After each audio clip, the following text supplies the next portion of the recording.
ortadan durmuş bir iltimana,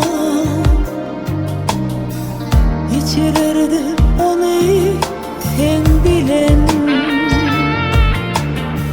Tüyüdün pay vardır her insana,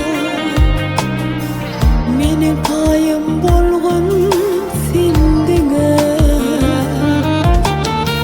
Sen barыңda bolyan bağıttan dali, ediler dularda kıyali.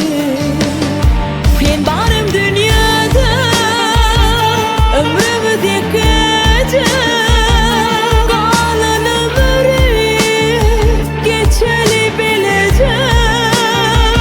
Ben barım dünyada ömrümde gece, kalan ömrü geçeli bileceğim.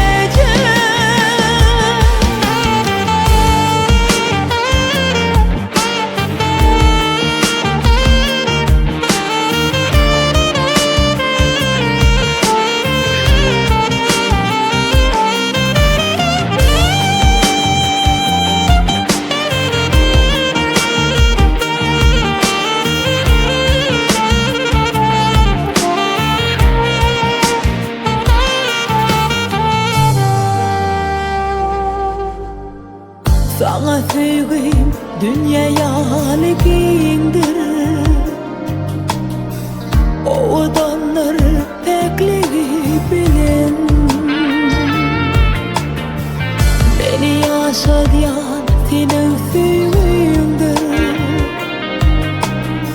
baklı men